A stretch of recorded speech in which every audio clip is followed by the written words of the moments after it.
Hey everyone. I haven't made a video in a long time and I really should have started this video a little bit earlier this morning. But anyway, about 3 months ago I bought a house, my first house, and we moved in and I ordered, let me just open the kitchen door. You can stare at the really ugly floor. So I ordered myself the appliances like the hob and the cooker and built-in microwave, because those had been removed. If I've got any before pictures of the kitchen, I'll put them in, but I think that I don't, and it all got ripped out this morning. But anyway, so this is what we have on the end of day one. Everything was ripped out. You can see the radiator is still here. It's a lovely, like, tall, slim radiator, so we're keeping that, and it's grey. And this wall is staying as is. That's what was on everything. I'm obviously not keeping that shelf. There's going to be units here. So this is the kitchen on the 29th of November. Not to get too close to these wires, because the people who owned the house before did a lot of their own DIY and they have absolutely messed up. That's why I'm having to get a new kitchen. The kitchen was really nice. It was you'll see if I did have a picture. I don't think I do, but it was a lovely grey kitchen. I think it might have been a B&Q kitchen, but it was fine.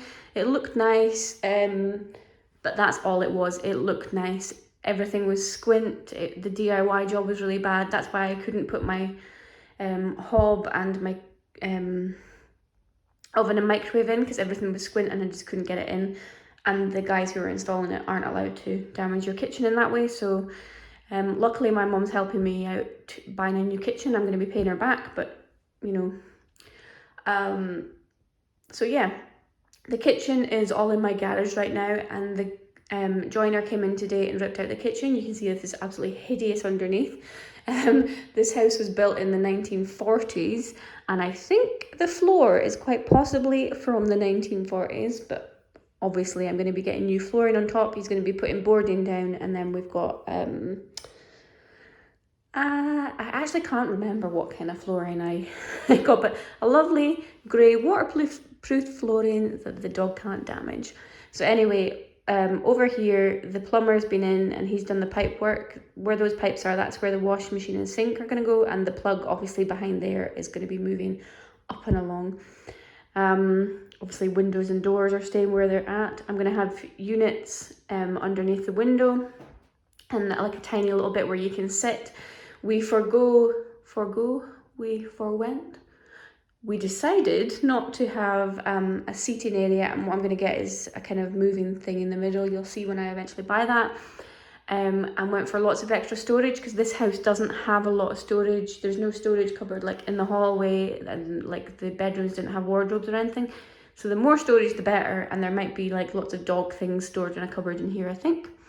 And then there's obviously this silly little window here. Not sure why, but maybe the configuration of the house was different once upon a time.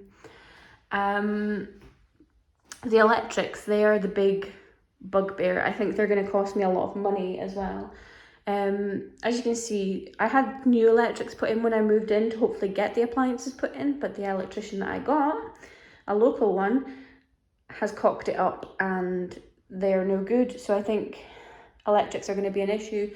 And over here, the guy who lived here did his own little electrical job, which is really weird, and he didn't cut, like, I don't know the proper terms for electrics and things, but he didn't cease the supply to the wires. So the wires behind there and the wires behind there are actually all still live, and when they touch each other, things trip. And this light here, if I turn this on and off, that was the kitchen light, and it has now become the outdoor light, and this one was the outdoor light, has now become the kitchen light. So obviously the electrician is going to have to do stuff with that tomorrow.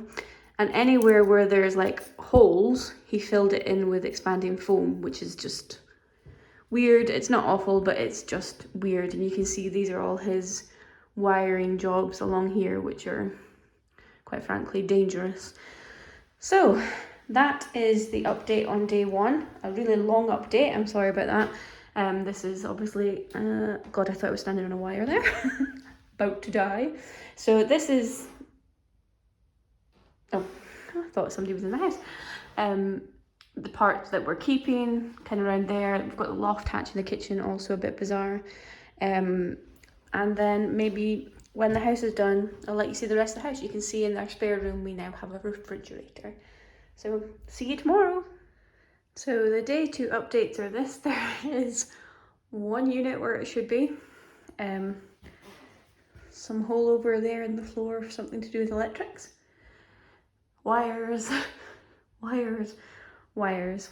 And the only update I have for today was that the joiners couldn't do a lot of their work because the lunatic who previously lived here, like I said yesterday, did some electrics himself, and so when the electrician came, there was so much dodgy wiring that he's been at it for hours. So essentially, not much kitcheny stuff got done today, just this one unit. But tomorrow we should look a little bit more like a kitchen. So there's that. Oh, and I no longer have a windowsill here because apparently he also used a bit of worktop to make a windowsill, so that's nice. I'll update you again tomorrow. Here we have day 4 updates. So I have in most of the units, microwave, oven, can use them now, a extractor fan and some cupboards. So we're getting there. Okay, I'm not sure if I did day 5, I think I did. This is day 6 of the kitchen and we have some progress. Tomorrow it will be finished. Ignore the wallpaper, that's what was underneath everything when it was ripped off. But obviously that's going to get painted. So these are the cupboards as they are and the splashback and worktops. This is the sink, obviously. It's a lot smaller than my old one, but that's way better because there was no like space around it and it was too big. So we've got some really nice high corner cupboards and some really deep wide cupboards and pulley out pantry and things. Microwave and oven, which I'd already bought, and in this space is going to be the fridge freezer. And then on this side we've got the hob, extractor fan and cupboards and things, and the plywood's now been laid on the floor so that the flooring can go down, so that's awesome as well.